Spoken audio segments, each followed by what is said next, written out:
he stated that teachers need not only know about the content that they have to teach, but also the pedagogy. So pedagogical content, so the knowledge that is required for teaching is the intersection of those two different but related fields. And taking Schumann's ideas, so many researchers from different fields actually came up with their own frameworks. And for mathematics education, Bob and her colleagues provided the field with the mathematical knowledge for teaching. So we are going to talk about it further, but it's mainly focusing on the content that teachers need to know, and also the knowledge of students and content and teaching and the curriculum. So that's the pedagogical content knowledge part, knowledge for teaching part. And actually there has been too much discussion on what teachers in terms of mathematics need to know, and that they have to use, how they have to use it, like reasoning on students, focusing on students' reasoning, and also focusing on their reasoning based on their established knowledge, earlier knowledge, and also in the progress, but how is it that they are thinking towards the learning. And there is this discussion about how to kind of trigger that the act of practice during the teaching, and it's like the asking the questions. If you'd like to know about students' reasoning, so we have to be asking questions to them, like probing questions, like investigating questions. And also there was this discussion about providing the students with different tasks, cognitively high demand tasks, so that their learning will be at the desired level that we would like to establish. And these are all the discussions. These were the discussions among the researchers within the field. And so the research on teacher education, focused on how to foster the practices of teaching among prospective teachers and also teachers for the effective teaching. And those included particular skills like focusing on students' reasoning, listening to them, asking questions, teaching with different resources, tasks, manipulatives, or technology, and developing particular disposition towards both teaching from the teacher's perspective, teaching through problem solving, teaching through inquiry, and from the learner's perspective, learning through problem solving and learning through inquiry. And also some classroom strategies that, including doing kind of small group discussions or maybe the whole class discussions. And so much research has been done actually. And remember, Schumann spread the idea in 1986, right? And still, there is 30 years later, Chapman, I'm kind of excited, right? Chapman argued that there is still too much to do to foster the development of the learning on the teachers, prospective teachers' parts especially. And this is why, because the study is mostly focused on those practices separately. And we need to really focus on how to engage prospective and also in-service teachers, so that focus on activities, tasks, so that they will realize that those practices are interconnectedly connected. They are related with each other rather than thinking about them as separate entities. And also, Simon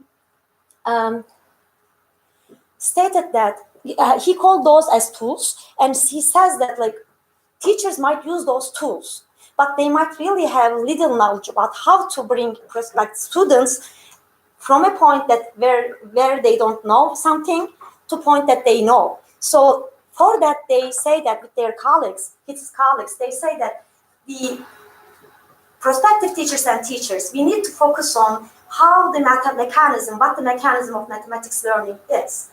And so thinking about this and taking the call, so what we did, we actually, during the teaching maths course, we actually came up with a curriculum to foster the development of the prospective teachers learning for teaching, so that we also, so that they will first understand the interconnectedness among those practices, teaching practices. But also, we had the hypothesis that if we if they realize the interrelationship among those different aspects, their mathematical knowledge for teaching will develop, will be restructured. So actually, for that, we use, for the methods course, the development of the curriculum, we use a theoretical framework, teacher perspectives framework.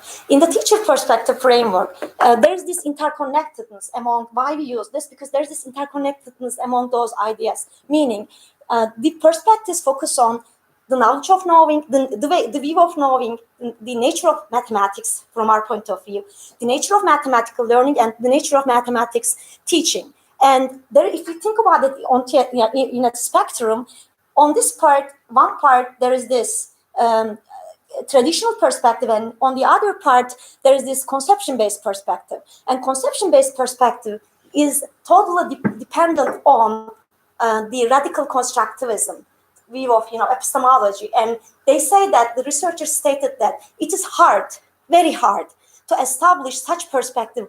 I mean, not only with in-service teachers, but also with prospective teachers. So they propose the idea that it might be a kind of targetable, it might be a reachable target for the establishment of the progressive incorporation perspective on the prospective teachers' part.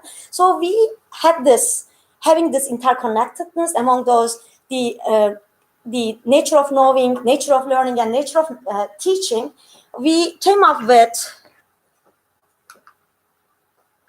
the design of the mathematics course. So for the nature of mathematics, we use quantitative reasoning. The reason we use that was because quantitative reasoning, I mean, there are so many actually reasons, but at least one. Quantitative reasoning develops on the idea that we have no access to external reality. That means, coming from Kant, we really, the knowledge, the mathematics is a human creation. So if we hypothesize that, if we focus prospective teachers on tasks, focusing on quantitative reasoning, there might be some change in their views of mathematics, that mathematics is something humans create rather than something that we see outside. And then connected with that, we took their attention to the tasks, focusing on actually firstly the dichotomy between the empirical and logical mathematical learning processes, and also the tasks focusing on those learning processes, because Simon states that key mathematical understandings are never, ever the result of empirical learning processes.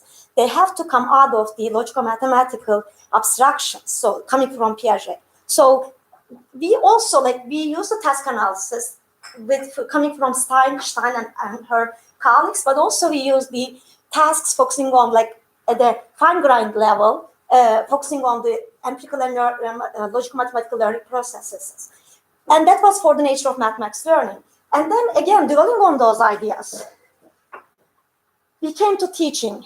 We provide prospective teachers with ways to focus on conceptual analysis. We are going to talk about it a little bit more. But again, conceptual analysis is coming from Glassersfeld, one of the philosophers, again, coming, one of the founders of radical constructivism, actually, in our field.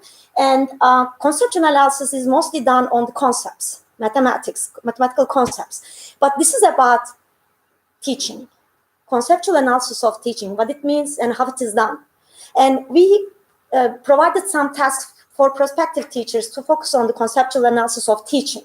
And we are going to a little bit talk with the evidence with you. And then all of them, we remember that the teaching practice also included questioning, how to ask questions. So we also provided teachers, prospective teachers, with ways to focus on clinical interviewing, doing clinical interviews with their students, and also the analyzing the tasks that we gave them based on the questions, like the how to ask good questions. So all of them came together because also clinical interviewing as a method came out of realistic mathematics education.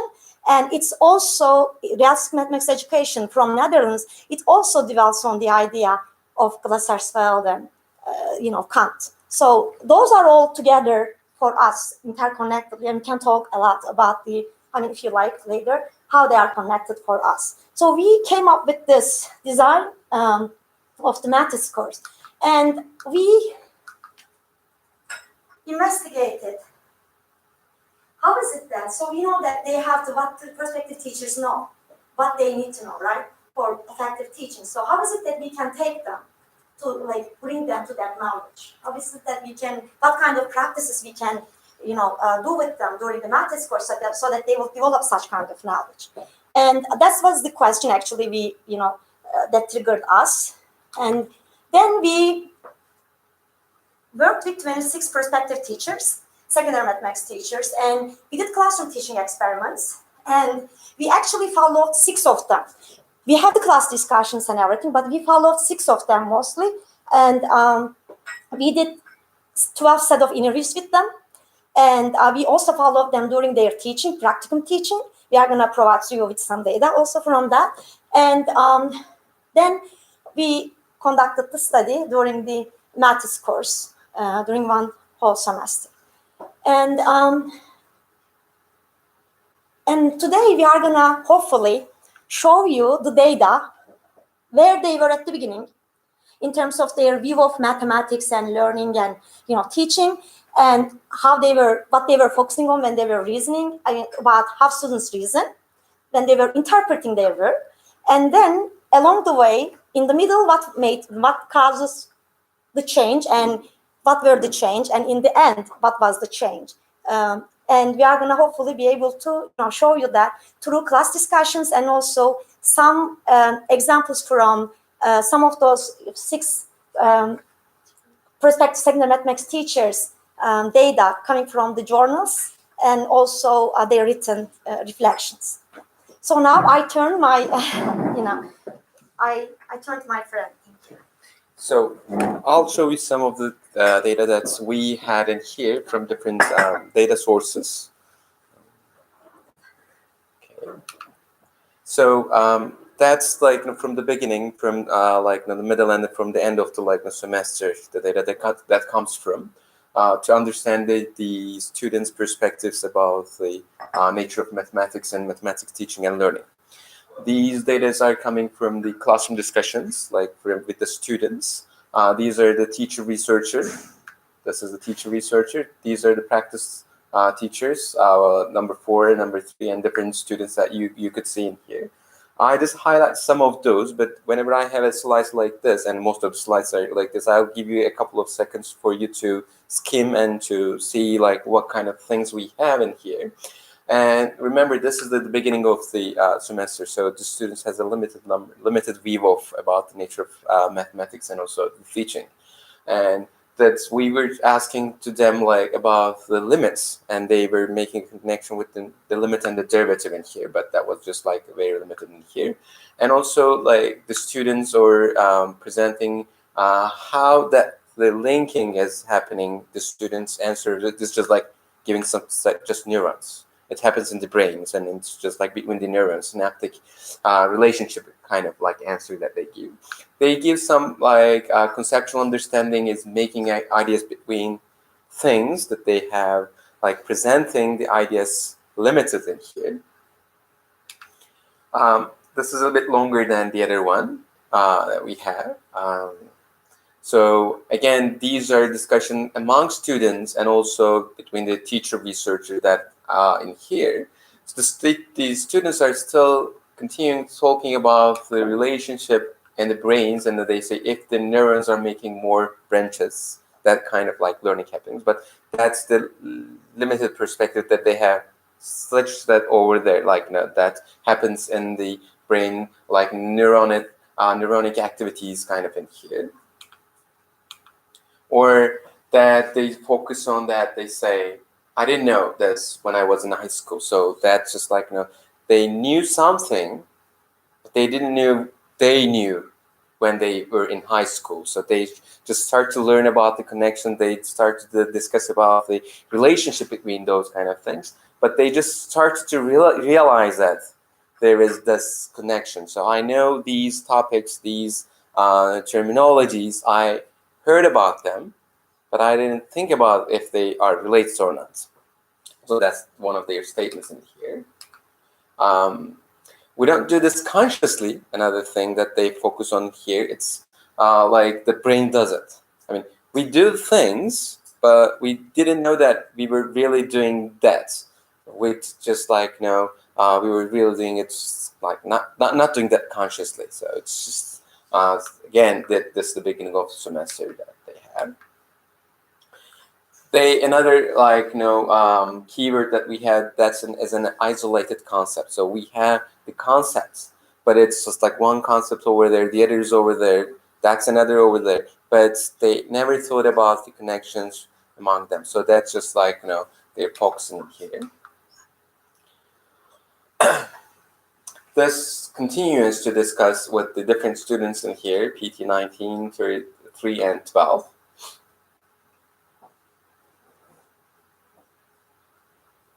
I'll just give you some time to skim it.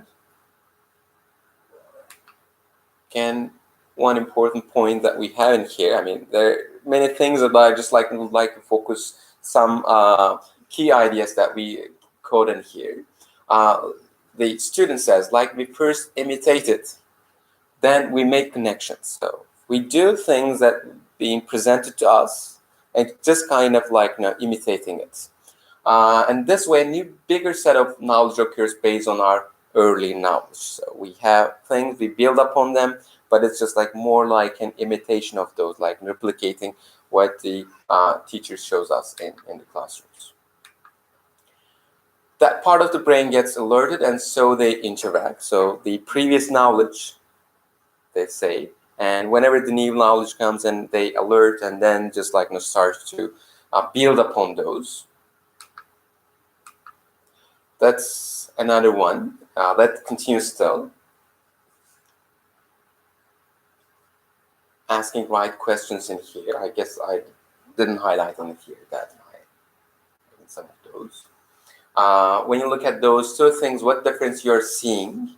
So now they like, you know, talk about the differences that they see over here, like, you know, different concepts, the similarities that they build upon those. But now they discuss about what are the similarities and what are the differences that they focus on in here.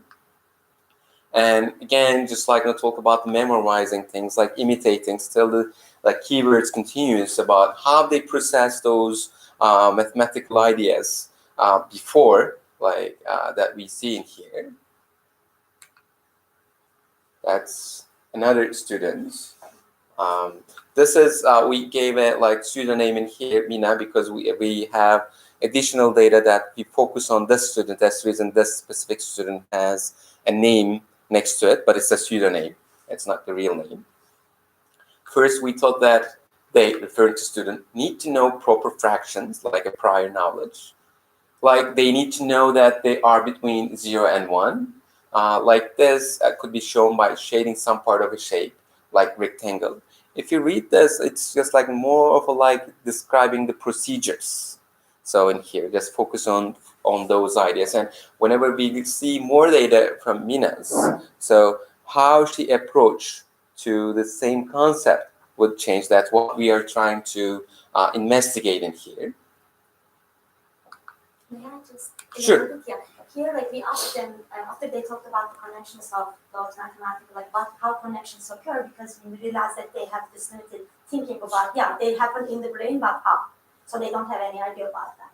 And also, we asked them to, okay, then how you are gonna? We would like to know also how they would approach teaching. We asked them to work on improper fractions. Like they are secondary school, yes, major students, but we asked them how would you teach improper fractions to 6th grade students? And they wanted to, you know, they want to have an example like 11/6 as a, you know, for an improper fraction. But then they said, like, there are 6 groups. We are just showing one here. Mina was part of that group. Like, we have data. Actually, 3 of them. There was this like just this distinction. 3 groups mostly focused on teacher showing, and 3 groups focused like they put the students in while doing something, but they still what they do. You see it here too. They just show whatever they know about improper fractions. They just show it in representations, either using diagrams or manipulatives or using technology. They think that if they show it, and if they state the relationships like very clearly to the students, then the students will understand that. So we thought that this would be like, this is an example, but we think that for them, the teaching is kind of more towards the traditional perspective rather than telling teaching, but now we do teaching, we do something and then show something and then they learn. Again, they are the ones who are doing the relations, working on the relationships, not the students, even if the students are involved, right? And also, this is showing us that their mathematics is different from, they do not realize that their mathematics is different from their students' mathematics. What this means is that they think still that what they see in those, whatever I see here, you are seeing the same thing. But this is not necessarily true, right? Because we see things as not what they are, but we see things as who we are. Meaning that there is no external reality that we have access to. So the person has to come to that knowledge on her own rather than us showing it. That might help, but that's not the way the learning should take place. It's the students need to be doing the kind of reasoning.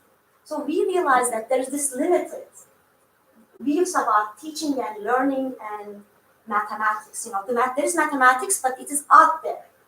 And in the next slide, that we would like to show how they perceive the student reasoning. I guess you have a question. Serkan, where is that group of data coming from? This one, classroom discussion. Classroom environment. Yes, this is a classroom discussion. Where how many students? 26 of them, 6 different groups. We have data In 6 groups. And the teacher of that classroom is there with the pre-service teachers at all times. The teacher Well, researcher 1/6 of the time. me. Is in the classroom. And we are doing they are working on we gave the prompt to them. If you are a teacher, 6th grade teacher, and you are asked to teach improper fractions, tell us how did you go about that? And then you're circulating among. We are circulating, and we are and also they are in groups of 3, or 4, depending on how many people, like 26, divided into 6 groups, okay? And then they came up with they had a consensus on how they would teach it. And then they spoke up about their thoughts, like the consensus that they had during the whole class discussion. Each group talked about their, opinions, how they would go about teaching and what consensus they had. And we have 2 categories, as we said. 3 in one group, totally teacher is the showing, telling one, the mathematics. And in the other group, there is this a little bit more about student, the sense of student kind of centering. There's still students, but still, it's, again, they think that if they give the materials to the students, they think that this is very good, then they think that, materials will do it.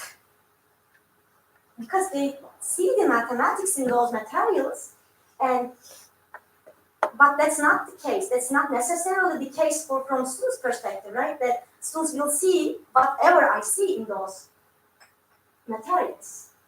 So this is all bit at the beginning. If I do this, they will learn it. So that kind of like perspective that we have. In the next slide, that will show the how they focus on the student reasoning. Here, okay, that now the data comes from the journals that students write about the task that we gave to them. This is the week 1. Again, this is like a pseudonym for students, Aline. Prospective teachers reasoning on a division problem, for example. But I'm going to show you the task that we gave to students. This is the task that probably you remember. This is from Van der Waals book. There is a division of problem. That's 2 students is being given the same division of problem. 156 is divided by 5, and that they divide 2 different ways. And the students are asked, how would you just like interpret the student reasoning by just looking at the students' answer to the same questions? And this is directly taken from the journal, that from Aline's paper. Each time, this is not too long, I'll read it as you look at for them. Each time Marlena is subtracting equal number of candies and multiplying this number by 4, since candies will be distributed equally to 4 people. She makes use of multiplication and subtraction in constructing set of equal numbers. On the other hand, Daryl uses the concept of equal sharing and gives the same amount of candies each person until he finishes distributing all 156 candies. Marlena is like quotative division. Daryl is the equal sharing, like that they write in here. Alin was able to state correctly the division types Marlena and Daryl uses, like the quotative division and equal sharing. This is 2 different types of sharing that they have, as well as determining how Daryl reasons. Her focus was still on what Marlena performed. That is, she stated the procedures Marlena has done. So she divided until finding the the last number that she could do. That's still focusing on the procedural activity in here. That's just what just we get from here. Should I just a little bit? Even and this journal came from after we discussed the fact. That means we provided them the task during the class. They worked on it, and then we provided them the article also. They read it, okay? But still, they can. That's why they can say quantitative division equal sharing, because there's no way that they know the terminology like within mathematics education field that we call them as quantitative and partitive division. That's written in the text, but still, in the first week of classes, those students, prospective teachers, still focus on what students do rather than how they that's what we just that's why we wanted to show the performance, the algorithmic procedures that they focus on. Do this, do that, and instead of focusing on how they reason. So that's we are really asking for them. Would you just understand how the students would reason from these samples that we have in here? Another task that's being given through the end of the 5 weeks periods. This is from the interview, by the way. Again, we are focusing on the aliens. We gave a question to them. There are 2 teams, Team A and Team B. Team A beat the Team B with it's a basketball match, 78-50. Team C beat Team D. Team C scored 73 points against Team D. The score of Team D is unknown. When a Team A and Team C are compared, Team C leads Team D by 8 points more than the lead of Team A against the Team B. How many points did the Team D record? That's an unknown. That's being asked.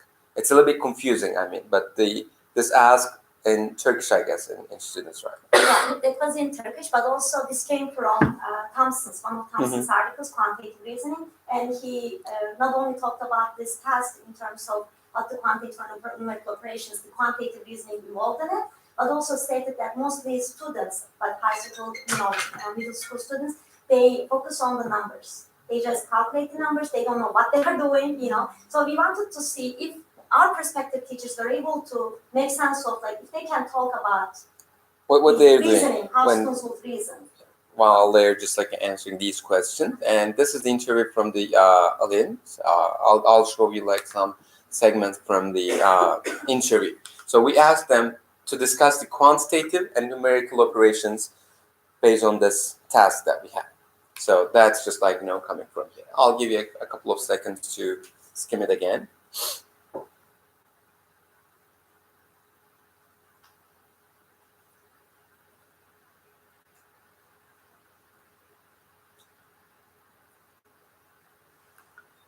Here.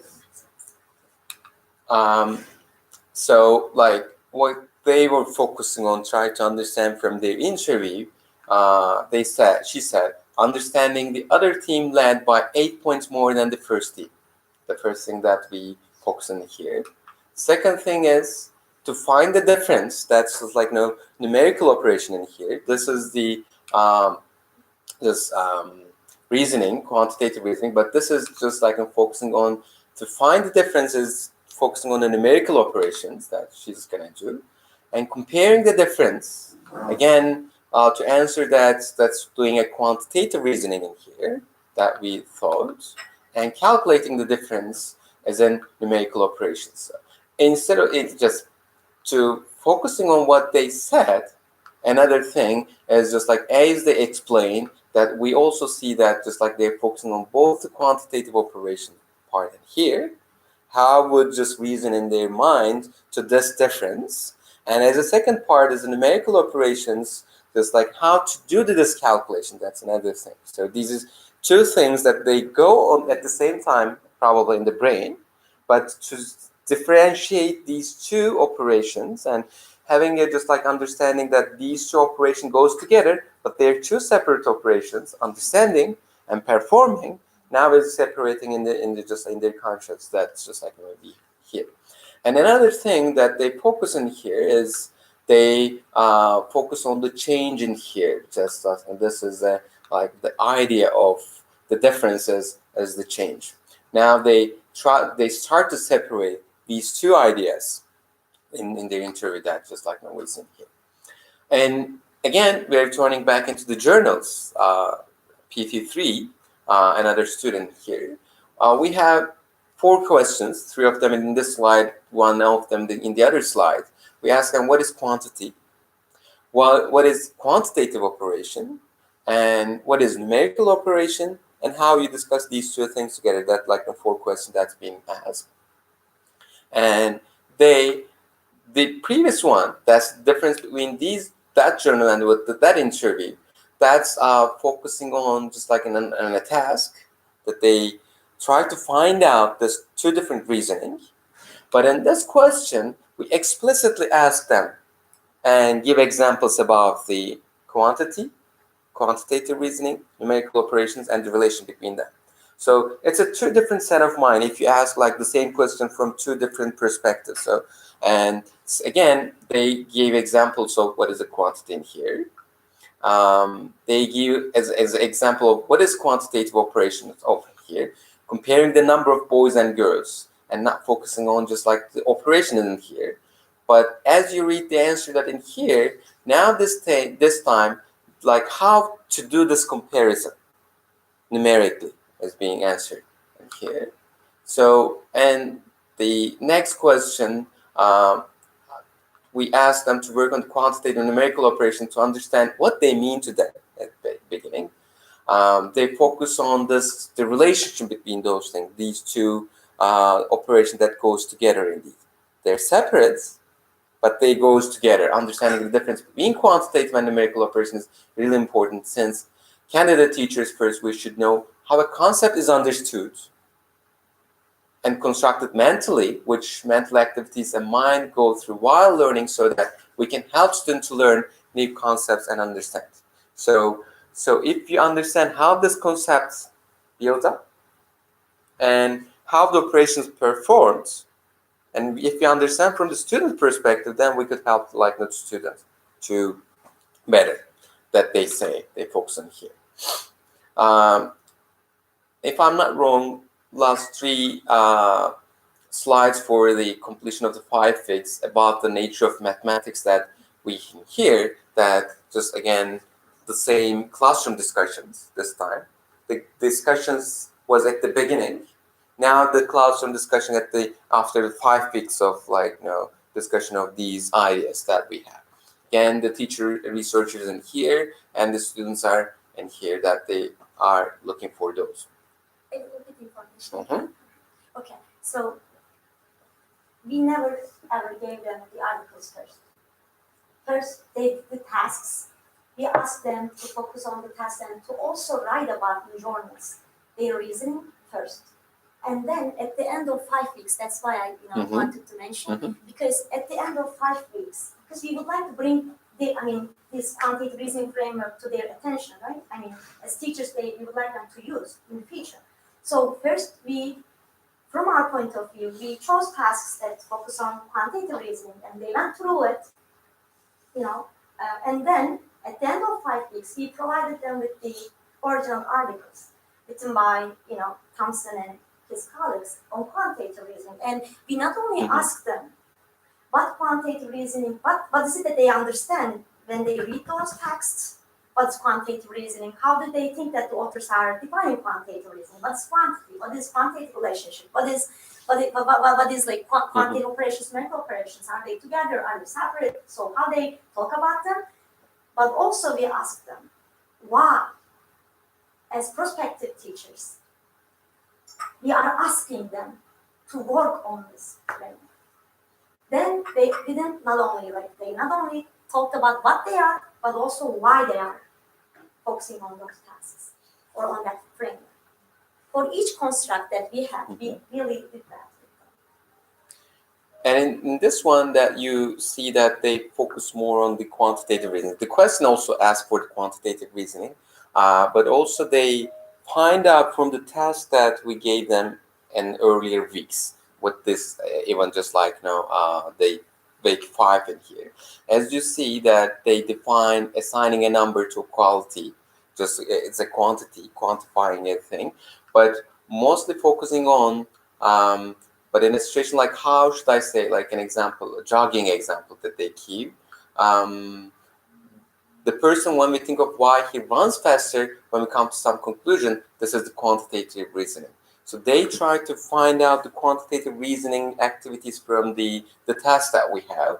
Like the other one is talking about the smooth motions and the accelerations. Again, just trying to find out, like, taking the numerical reasonings, and they're focusing more on the quantitative reasoning. They separate both at the same time at here. And this is from an earlier week's task. That's last week task, week 4's task in here.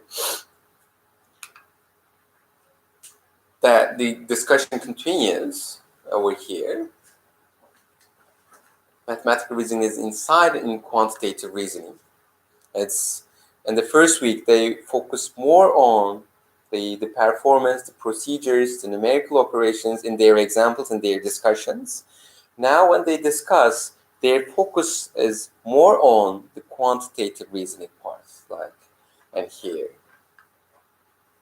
Quantitative reasoning, I think, is something in our minds do, like all the processes, like even without thinking the numbers, like for instance, thinking of the distance and time. So they're numbers, but without numbers, there's a relationship, there's a reasoning that they focus on here. They realize that something goes. This is maybe not the last, but I guess C1. The still, like, the discussion goes in here. We say that quantities are in our minds. Everything occurs in our minds, but there should be an object in real life, or like, for instance, 10 centimeters. When we say a number, a numerical operations that like has a realization in our mind, but some of the students say that there is a real life connection. Some says like that doesn't have to be. So that just like two different groups of students we have in here that not really agree on how did they perceive the real life connections in here. That's still like goes about the real life connections that we have here. Should we just point out one more thing? Like PT4, like he was one of those challenging ones, He was good, really good, but he was challenging. I know, I don't agree with that, So there was too much disagreement among those kids, students, but they were really good discussants. And he stated that he has to see mathematics in real life, so he still is this. I need to see it externally.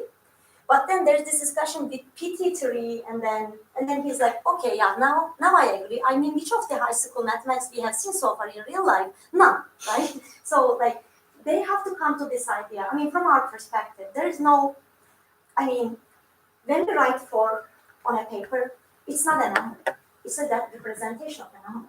So number is in our minds as a concept. So coming from that perspective, we would like them to come to such idea that we don't have functions in real world. We just model real world situations using functions as mathematically. So we'd like them to come to that idea, and it's hard. It's really changing beliefs is the hardest thing researchers say, and we totally believe in it. But this is some kind of the change in there, because this is their discussion. It's not us doing it. They are doing it. And they Okay, so yeah, right. I mean, they have this, discussion about whether it is outside or inside. There will be still a, continuum, like it's on a spectrum, whether they believe that mathematics is outside or inside. But still, there's some change, seems like, from their perspective. That's the data. Yeah. And last data that I'll show before I give the speech to Gülseren is, again, another data that comes from the week 5. That's a table that we created in here. 3 columns in here. These are the questions asked during the interview to students. This is the answer of the students, Mina's answers. And these are the codes that we depicted from this interview ideas. So it's like, there's samples of it. There are many of those, but we try to just get some of those. The question is, why do you think that we have focused on the quantitative reasoning frameworks after week 5, that we're trying to understand our reasoning, why we focus on this one? And here, it's just like what we depict. These are the codes that we have. Mathematics is made up of both numerical and quantitative operations and human activity. There is numbers in here. There is a quantitative reasoning in here that happens in our mind. That's just like we give meaning to that. That's just like, the idea that we have. Another thing that we have, this snapped in here, awareness of the need for the key mathematical ideas that they focus on here. The second question that we focus is, remember, we ask you to articulate on your engagement in the tasks, focusing on differentiation and complex numbers. That's a task that we gave to them. How do you think that this experience might benefit you as a prospective teacher? And this one, awareness of the need to focus on students' thinking. At the beginning of the semester, when we were just looking at their journals, when we were looking at their interviews, and when we were looking at their classroom discussions, they were focusing more on the performance and just procedures. And now they kind of switch to that they need to focus on the student thinking. Yes, I said earlier, we should know the mental processes of our students, like how they think. I saw my process, now I can focus on theirs. So that they realize that in their processes, there are 2 different things, numerical and quantitative. Then they move on that, then students have their own reasonings. Then I need to focus on their own reasoning, not just mine, because otherwise I just present materials to students, and I think that after I present that just helps students. But before then, I need to focus on the students' ideas, that just they start to discuss about those. To imagine how they might think so that they could learn, construct them, connecting them. Awareness of their student thinking differently from theirs. So that's just that. That's not the same thing. That's it's made up by human again. How the connections in conceptual understanding occur. And this one, awareness of the nature of mathematics, learning with understanding. It is to me, mathematical understanding. What is the reason behind this? Like I said earlier, not numerical, quantitative. So there is a meaning behind what we are doing numerically, and it's mathematical understanding. So I'm just seeking for that background information just behind those numbers. The numbers are representation something, but there's a meaning behind it. That's just I need to investigate. I need to find out that. At least that they're at this stage now. Yeah, and then I'm gonna just give you the now the speech that you're gonna take out the results. The only sure, thank you.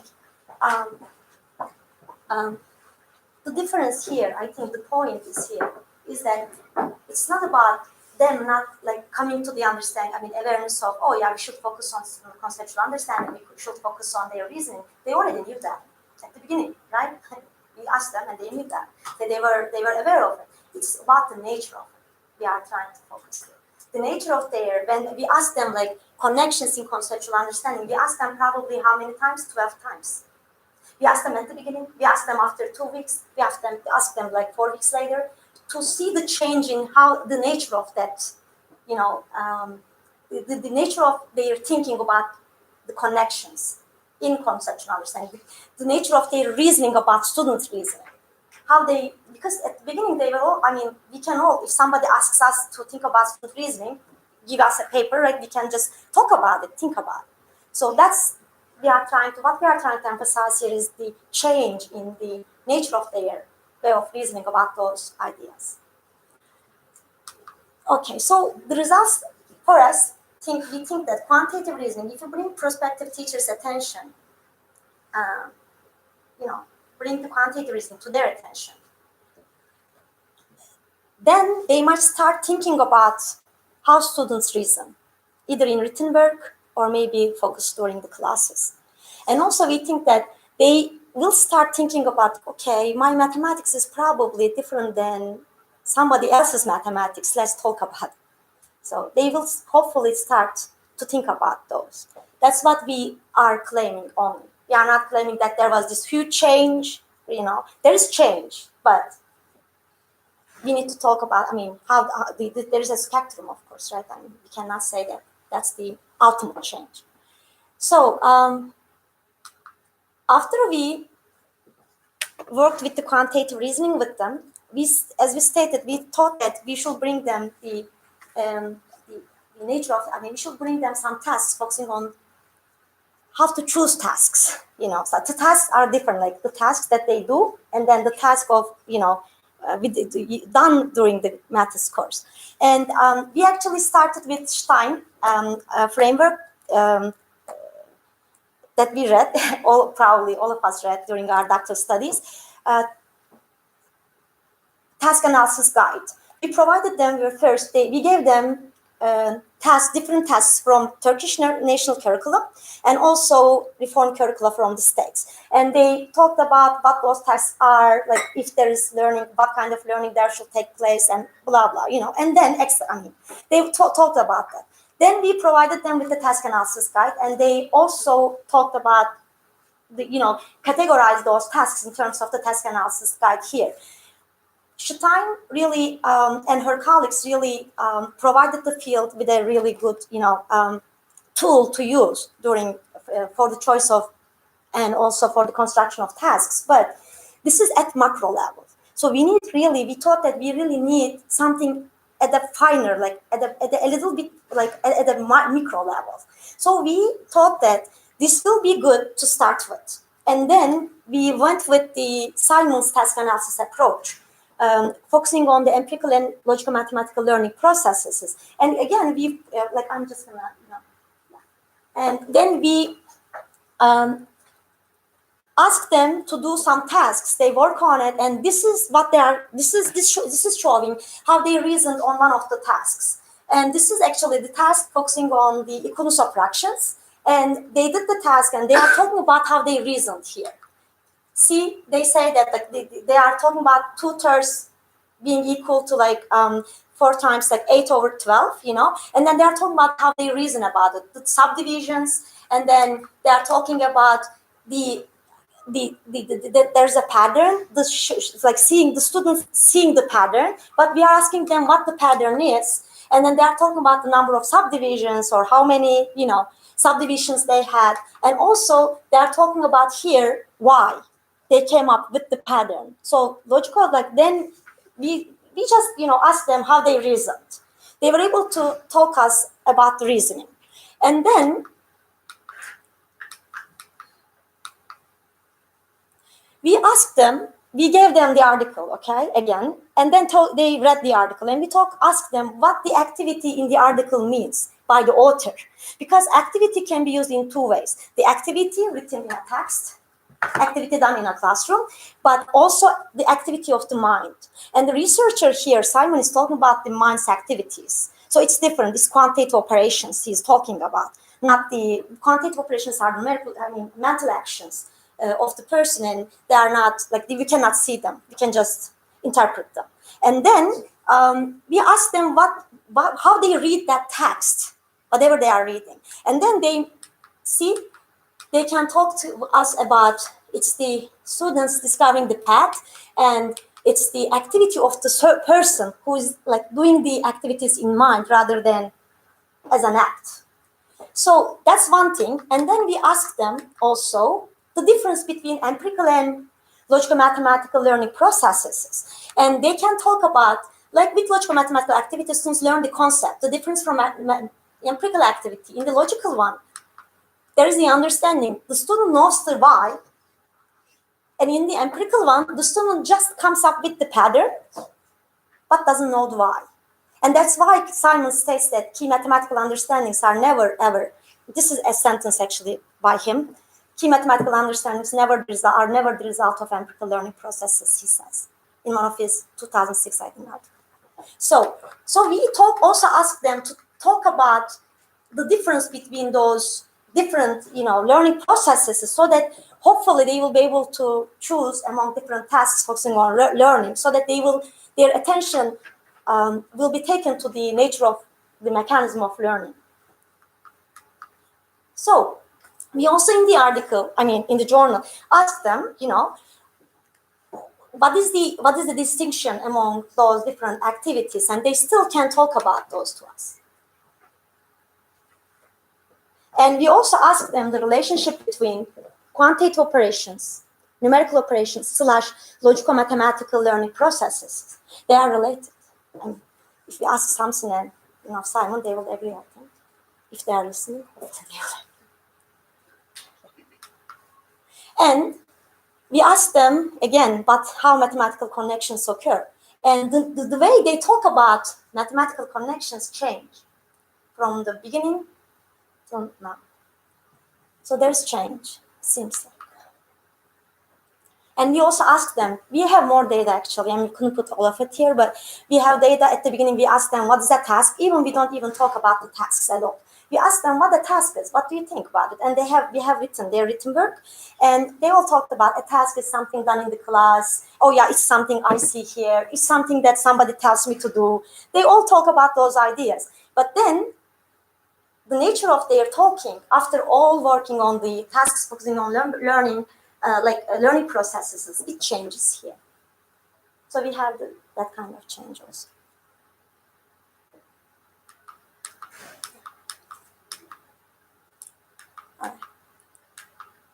So we asked them, so we have done all of those, right? Worked on quantitative numerical operations, we all say that, some knowledge is important, so okay, what? Okay, then, learning goals are very important for teachers, blah, blah, right? And then we asked them, we worked with them 2-3 weeks in a period on tasks, right? So how these are related?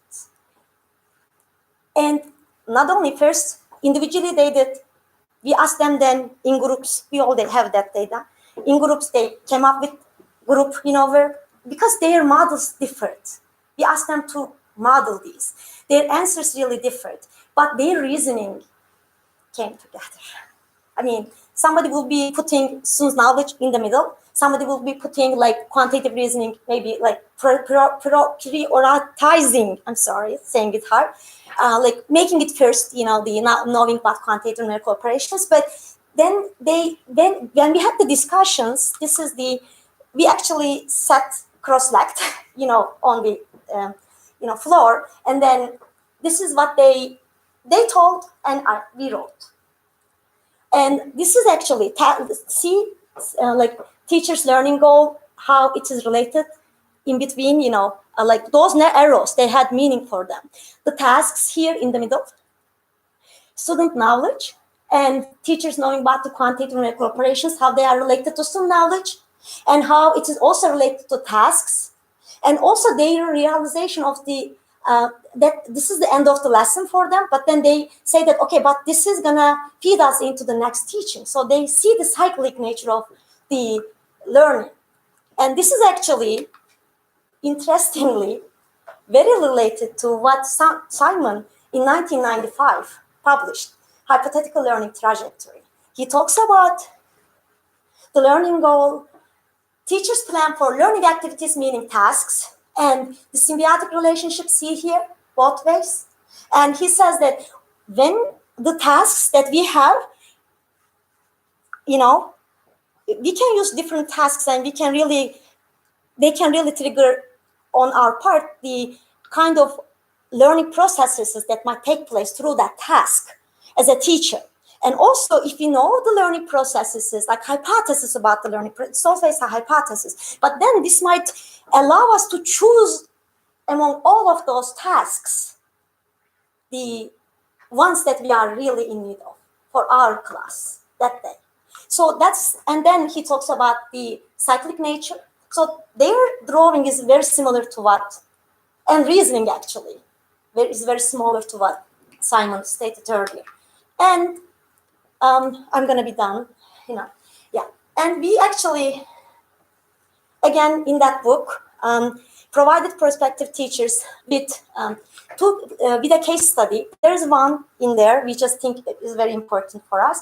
And they actually did the first day, as usual, they did the activity on their own. We provided them the activity, the task, and then we asked them to talk about the teacher's act before, during, and after, written in that text in terms of the conceptual analysis. We didn't ask them first, of course, it's the conceptual analysis. We asked them what are the roles of teachers before, during, and after. They talked about the nature of questioning. They talked about what teachers did prior to and during and after the teaching. We all talked about those, and then we provided them with the conceptual analysis framework, and we asked them to rethink about through the conceptual analysis. Then they were able to talk about, wow, okay, so why we are doing conceptual analysis, why as a teacher we need that, how we can do it, and what it is. So they can all talk about all of those, and we have data for that. And we didn't finish up with it, not the questions, the nature of questioning and everything, but we also followed them during their practicum. 2 sets of teaching. Prior to teaching, we interviewed them, observed them. After the teaching, we interviewed them again, and twice we did that. And this is one of the papers that we already presented and submitted and published, say, in one of the conferences in our proceedings. And the other one also was from one of the conference proceedings. You can see those. If you'd like to read more, we can share those with you. And this is Alin working on the quadratic functions with her students, and this is the way she's thinking about the task. Like we say that, what do you want your students to learn as a concept? And she's talking about the nature of the concept, and she's talking about the change in the values of those variables, what they are, and how students will come to it. Hypothetical. This is because this is prior to teaching. This is from the interview, and then she also modifying is important. So these are all actually comparing the amount of change and focusing on what those symbols really are. Those are all aspects of quantitative reasoning. And then we ask again that why do you think that this lesson will promote student learning? So she can also talk about it. So she has some ideas prior to teaching, and so she says something about quantitative operations, and I ask her again, why does she say those? And then she's like, see, this is from her. How the quantitative operations will be, she will be observing, all interpreting. This is, again, hypothetical because she hasn't done the learning yet, the teaching yet, but we have data and, we have analyzed it and, it was presented. And that actually, okay, at the end I will tell you. This is the end. We have 6 prospective teachers that we followed very finely, and 3 of them are at the progressive incorporation perspective. We can say that because we analyze the data using the teacher perspective framework, but at the same time we analyze the data through mathematical knowledge for teaching, knowledge quartet. So, and we analyze the data, not the interviews only, but also the teaching, teaching periods, and also the interviews after, the whole thing, and the lesson plans, everything. And we have so many codes, there are 18 codes in knowledge quartet, and these prospective teachers showed 18 codes, I don't know how many times. We are now looking at the frequencies also.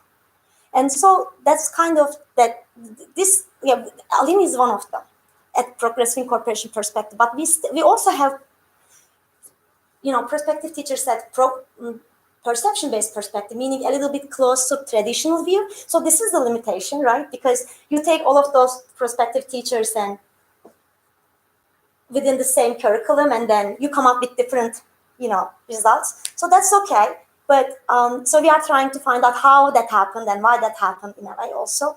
But we, at the end, so the bad part is that we think that if we include as teacher educators in math scores, quantitative reasoning as a framework to bring students' attention and prospective teachers' attention. And also if we focus on tasks, differentiating empirical and learning mathematical, logic mathematical learning processes. And if you focus on the nature of teaching using this conceptual analysis, but those are all interconnected, as you said. And if you just ask them, we ask them if they to think about the nature of questions within that realm after the fact. This is what the nature that we did.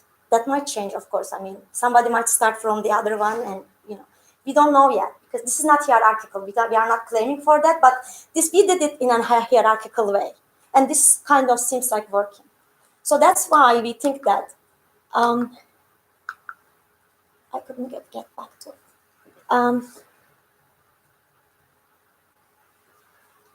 Within the maths course, if we design the maths course, focusing on both the nature of mathematics, learning and teaching, through at least these components, then there will be change in their mathematical knowledge for teaching. So, thank you. If you have any questions, we can.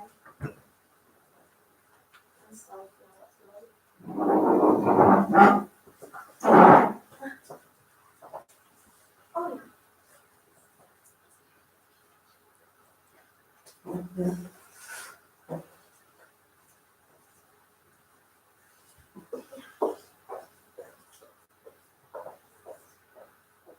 Ben merak ettiğim şeyler var. Yani kuantitativizmin ne olduğunu şu anda, yani numerical'da ayrımını şu anda öğrendim. Şimdi biz fizikte matematiği araç olarak kullanıyoruz.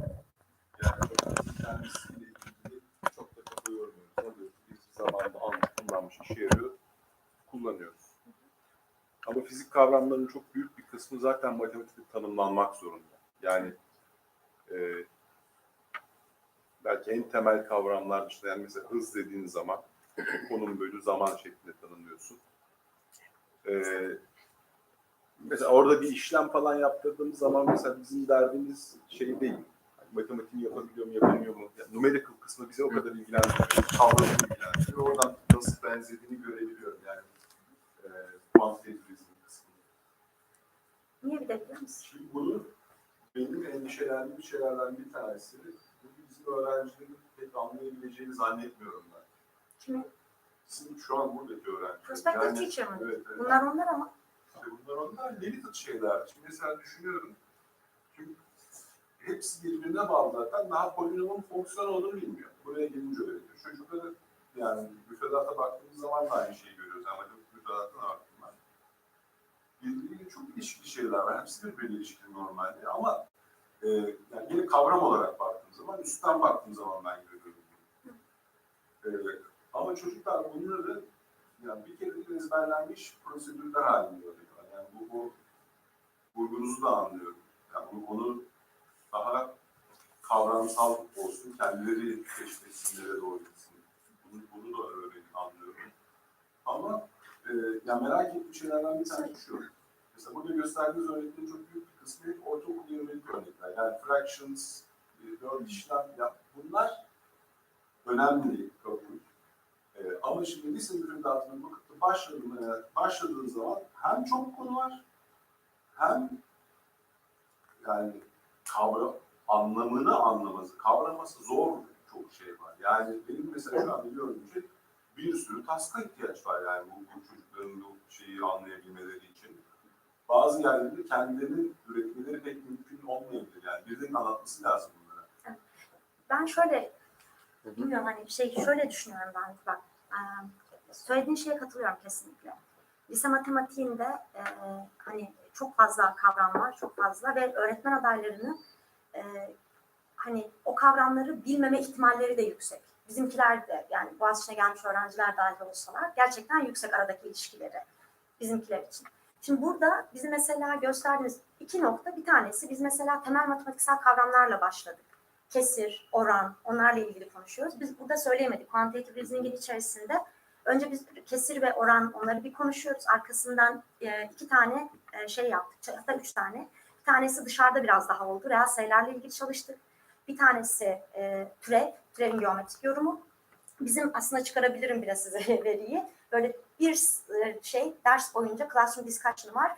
Türevle ilgili etkinlikten geçtikten sonra onlar nasıl düşündülerin sınıf içi discussion, ama o anda yaptılar. O sınıf içi discussion'ımız var. Arkasından da onlara yazın dedik biz ona.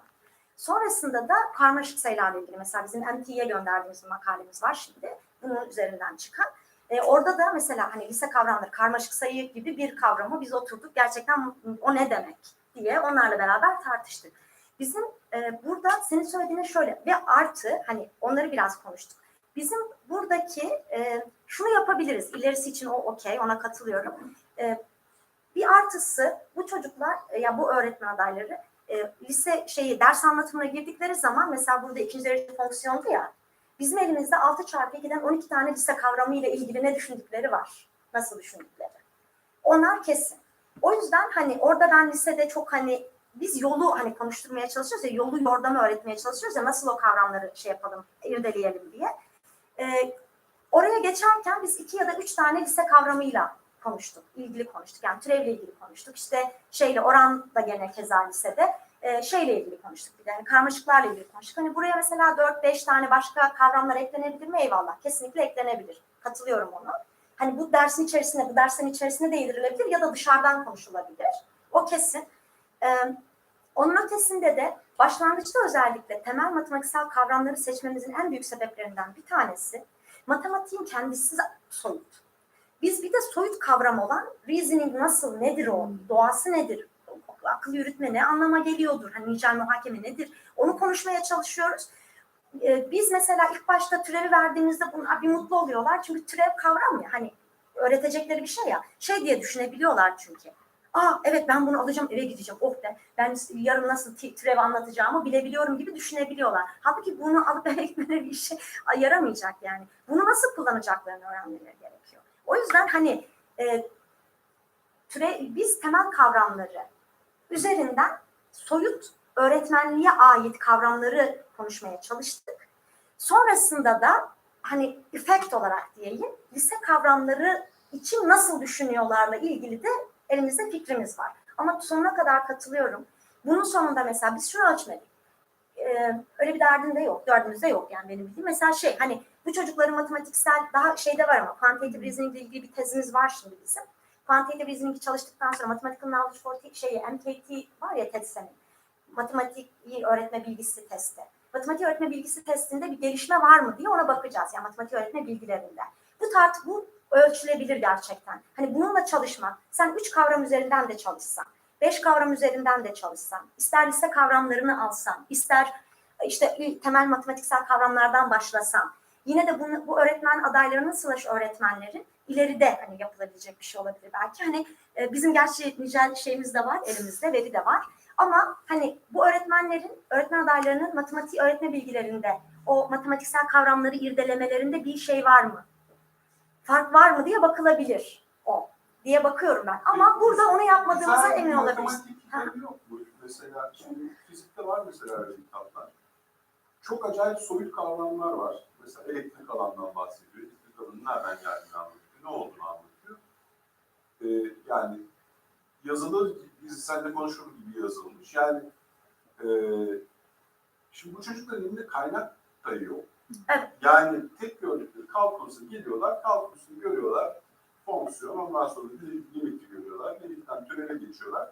Yani arada bir böyle birisinin düşünüp onları anlatmış olması da gerekiyor. Yani veya arada onu düşündürücü sorular da sorması lazım ama yani kendi kendine bu çocukların bu kavramların anlamına ulaşmasını beklemek çok değil gibi. Öğretmenlerde de oluyor zaten.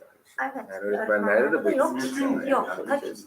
matematikçiler olabilir. Yani gerçek matematikçiler, o da belki ilk okuldayken değil de hani doktora falan yaparken, belki daha sonra gerçekten düşünmeye başladıkları zaman hani bu neymiş diye olabilir. Katılıyorum.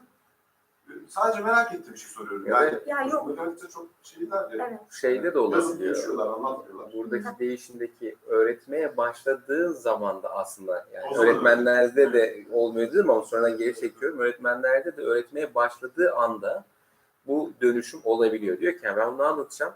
Anlamıyor. Evet. Bu benim yaptığım yöntem. O zaman demek ki burada bir şey var deyip değişmeye başlayınca şey çıkıyor. Oradaki anlamı, bunun arka Kendi planında yatan. anlamadığını da anlıyor bazen. Tabii. Yani ondan sonra zaten değişim başlıyor aslında şeyin içerisinde. Ama onun için de şeye ihtiyaç var. Bir dışında iki de soracağım, kaynak. özel ders veren çocuklara baktınız bak. Özel ders veren, özellikle iyi özel ders veren, çok uğraşan falan çocuklar varsa onlar mecbur kalıyorlar. Yani birebir dersi, sınıf dersi arasında dağlar kadar fark var.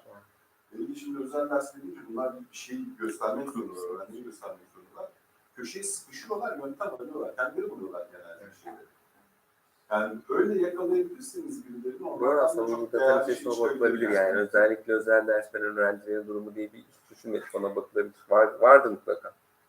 Bunların içerisinde, bizim datanın içerisinde. Bunların içerisinde. Gerçi ona tabii bakmamız lazım. O dönemde... O önemli bir şey olabilir, değişken olabilir. Evet. Hepsi değil, arada çıkabilir ama. Yani bir kısmı büyük ihtimalle... Ama biz yani alert olabilmek için o datada mesela kimler var? Evet. Bunların içerisinden kim olabilir? Bu olabilir gibi bakıp case çekilebilir orada. Onların öğrenci temasından dolayı bu nedir diye soru intuitive soruyorlar. bir teaching knowledge oluşuyor. Yani deniyorlar. Peki ama şey söyleyeceğim. Mesela şu aslında iki şey arasında fark var. Tamam, bir tanesi ki gerçekten yani haklısın. Sen orada hem fikir sana hani öğreteceğimiz matematiğe başka türlü bakmak. Hani işte polinom nedir? İşte ne bileyim fonksiyon nedir? Yani ben niye 5 çeşit fonksiyon ailesini konuşuyorum da lisede 6. çeşide girmiyorum? Niye bu kadar aile var? Bütün bunlar hani şey diyoruz ya, biz başka dersler de eklememiz de gerekiyor o yüzden. Yani metot dersi sadece o bilgiye nasıl bakacağını, aslında hani o öğrenci düşüncesine nasıl bakacağını, öğrenci düşüncesini nasıl harekete geçireceğini, o yolları öğrendiğimiz metot diyoruz sonuçta, yol yani orası. Orada bunların hepsini yapmak, mesela dünya kadar kavram var. Onların hangi birini lise matematiği içerisinde burada yapabileceksin? 2 ya da 3 tane. Biz seçtik mesela 2 tane. Bir de 2 yani tabii 2 ya da 3 o yolu mesela göstermeye çalışıyorsun. Burada söylediğimiz aslında o. Bir söylediğim bu var. Bu çok önemli geliyor bana. İşte öbür taraftan da mesela hani bu öğretmen adayları dediğin doğru. Mesela öyle özel derse gittiği için belki soruyor işte, ya bu nedir ki? Öğrenci soru veriyor, bu nedir diye. O da mecburen düşünmek zorunda kalıyor. Ve kendisi belki bir çıkarıma geliyor. Burada sistematik bir şekilde bu öğretmen adaylarına bu nedir sorusunu, önce bir kere soru sorması gerektiğini, bu nedir sorusunu sorması gerektiğini, hani take it for granted diyoruz ya, hani öyle mesela A artı İB de işte A, B reel sayı olsun da ben buna karmaşık sayı deyiveriyoruz. Niye A ve B reel? Niye o formda A ve B? Artı bir de i'si var yanında. Bu i nedir? A nedir? B nedir? Ya bizim bildiklerimiz üzerinden A ve ne anlama geliyor? Bu soruları da sorması gerekiyor bizce. Hani o senin söylediğin oraya var. Biz diyoruz ki bir iki örnek üzerinden bu soruları sorması gerektiğini sistematik bir şekilde biz kurgulayabilirsek, bir yol haritası ortaya koyabilirsek, belki bu yolla da diğer hani neyi hızlandırırız? İşte dediğin noktaya dönüyor. Özel derste bir öğretmen kendi başına maruz kalacak da kendi başına yapmaya çalışacak değil, sistematik bir şekilde bütün öğretmen adaylarıyla, hani bütün öğretmenlerle nasıl paylaşabiliriz, nasıl hani bu yolu nasıl gösterebiliriz? Aslında buradaki tüm şey bu gibi duruyor. Sağ ol ya, bu çok iyi oldu. Ben mesela şimdi gerçekten ne yapıyoruz diye konuştukça tabii netleşiyorsun. Yani ne yapıyoruz aslında burada? Şu da önemli olabilir. Ben şimdi bana artık burada değil ama işte matematik bölümünde çok yakın bir arkadaşımla sürekli konuşmalarımızı hatırlıyoruz. Ya Serdar sağ olsun, o komplekste var ya, benimle bile muhabbet etti. Çok tatlıydı o. Yani biz gittik yanına. Çünkü o buradaki matematikçilerden de mesela bence farklı kafada bir matematikçiydi. Zaten işte öğretimde üstün başarı ödülü aldı. Yani işin öğretim tarafıyla daha farklı bir ilişki kurabildiğini gösteren bir takım doneler de var. Kişisel olarak da ben tanıdığım için bunu söylüyorum. Ama yani onunla tartışmalarımızda öne çıkan şeylerden biri, yani öğretim nasıl olmalı? Öğretimde kişi bildiğini anlatarak mı ilerlemeli, yoksa bir şeyler yaptırmaya çalışarak mı ilerlemeli? Ben tabii biraz da daha ortaokul matematik kavramlarıyla çalışıyor olduğum için ve hedef kitle işte ortaokulda öğretmenlik yapacak öğretmen adayları olduğu için biraz daha bu çocukları nasıl katabilirsin, bildiğini anlatmak, göstermek, yani onun iyi bir örneği elbette etkili.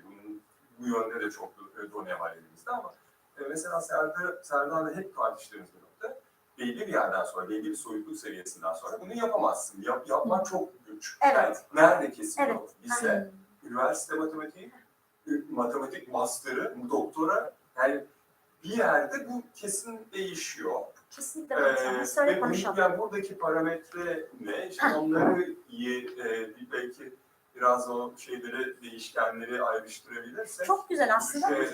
Bu evet ama şöyle bir şey var ya, Evet. bu işte matematik şeye gidiyor senin söylediğin. Obje ne? Matematiksel nesne ne? Diye. Mesela logaritmada yapamazsın. Yani reel hayat örneği üzerinden Allahu Ekber. Yani ben deprem bilimci değilim ki deprem biliminden getirsem bile zorlanıyorum onu yapmakta. Analitiğe çekmemiz gerekiyor. Matematiksel obje dediğin şey senin. Tabii. Yani bak, yüksek matematik bilmeden anlamak bence çok zor bir şey. Doğru. Yani, Aynen katılıyorum. çünkü yani şimdi bak, çok süper basit söylediğim bir şey. Saymakla bir şeyle sayı aynı şey değil. Evet. İkisinin arasında bir kavram Tabii, var. O kavramı reprezent ediyorsun başka bir şekilde sen. Yani ondan sonra zaten işlemlerin tamamı geliyor. Evet. Kümelerin geliyor. Yani ben mesela bunun nasıl olduğunu anlamam, biraz bilgisayar programlamayı öğrendim. Object oriented programının ne demek bunu öğrendim. Class ne demek bunu öğrendim. Yani bir sürü şeyden sonra bunlar acayip soyut şeyler bunlar. Evet. Dünyayla alakası olan Yok. şeyler değil. Yani öğrenciler için bana çok zor geliyor yani. İşte bak ama bunu nasıl yapabiliriz? Lisede şöyle bir şey. Öğrenciler dediğin ama hangisi? Belki çok fazla hedefliyoruz bunu. Belki de çok yukarıda kalıyor. Demedim ki ya. Yani... Ama bak orada ne oluyor biliyor musun? Etkinlik, bilmiyorum sen nasıl düşünüyorsun? Ya diye etkinlik ten kastımız ne? Mesela ortaokulda kullandığımız etkinlikler daha böyle somut. Tamam mı? Hani gerçekten öyle oluyor. Ben kesinlikle katılıyorum. Ama mesela liseye doğru çok daha, tabii daha örneklemek, hani daha rahat, aynen. Kullanımı demek diye olmayabiliyor ama hani hayat üzerinden modelleme yapabileceğin örnekler, o soyut yapıyı fark edebileceğin durumlar daha kolay ve daha bol olabiliyor. Oraya getirebiliyor. Bizim mesela ama burada mesela ben sanıyorum bu çocuklar yani biz şunu söylemiyoruz, yani bu sonuçta biz burada başarılı bir nokta var, o kesin. Tamam, belli şeyler var. Gerçekten gelen veri var yani. Hani biz kendimizi uydurmuyoruz sonuçta. 2 tane teaching'i var ve 1 öğretmen adayı değil, 3 öğretmen adayından, 5 öğretmen adayından sen gümbür bir öğretime bakıyorsun. Mathematical Knowledge for Teaching, işte Knowledge Quartet'la bakıyorsun. Adam bütün kodları birden fazla kere veriyor. Bakıyorsun, perspektif framework'ün üzerinden bakıyorsun, karakteristik özellikleri var. Adam 1 kere değil ki 3 kere veriyor bir tane kodu mesela. Tamam mı? Şimdi var bu kesin. Gelmişlik bir şey var. Yalnız bunu hani sistematik bir şekilde, hani işte 3 kişi de olur ama 15 kişi de nasıl olur diye de tartışabiliriz bunu. Öbür taraftan hani sizin söylediğiniz buradaki mesela öğretmen adaylarından bakıyorum ben. Etkinliği mesela şu olarak almadılar bence. Mesela buradaki örnek zaten onun bir örneğiydi. Ax kare artı bx artı c'de direkt fonksiyon olarak, yani sen obje olarak matematiksel nesne olarak zaten ikinci derece yani oradaki sembolik ifadeyi kurgulayabilmen için senin kişinin zihninde zaten onu zihninde modelliyor olması lazım kişinin. Yani zaten zihinde bir şey o. Yani ben gidip de mesela burada yapmadı bu öğretmen adayı. Bir tane ax kare artı bx artı c'yi reel hayat örneği üzerinden hadi modelleyelim de getirelim öğrenciler oraya ulaşsın demedi. Bunu da yapabilir. Çok zor olabiliyor. Bunun da tezi var gerçi aslında. Modelleyerek ax kare artı bx artı c'nin kendi a, b, c'yi çıkarmaya yönelik. Ama bunu yapan insanlar var modelleme çalışanlar arasında. Ama bunu yapmak çok zor, evet. Ne yapabilirsin? Sen bir grafiğini alırsın diyelim. İşte y eşittir x kareyi biliyorlar diyor ya, onu öğretiyoruz lise 1'de çünkü. Hatta işte 10. sınıfta veriyoruz sonrasında üstüne ekliyoruz. Ax kare artı bx artı c, x karenin üzerine hani transformasyonlarla ekletmeye çalışıyorsun. Orada etkinliğin senin reel hayattan çıkıyor artık. Senin etkinliğin ne hale dönüşüyor? O kavramlar üzerine A nedir, B nedir, C nedir? A nasıl değişir? A değişirse B'ye ne olur? Hani C'ye ne olur? Hani bu değişkenlerin nasıl, ya ne oldukları, nasıl değiştikleri, ne işe yaradıkları, bunları artık sen soyut bir şekilde anlamlandırmaya çalışıyorsun. Bunu yani lise matematiğinde bunu yapmak Yapıyorlar. Şimdi orada da sorun var. Yani. kesinlikle katılıyorum. Evet, doğru. Nokta aslında O da doğru. şu an yani mevcut iklimde programları yapan insanlar da bu kavramsal ilişkilere çok daha fazla önem vermeye başladı. Yani en son Evet, biz ikimiz de orada üstün yetenekler öğretim programı için işte beraber çalıştık Gülseren'le. Ama son dönemdeki ortaokul, lise matematik programlarında da bu vurgu bence daha belirgin.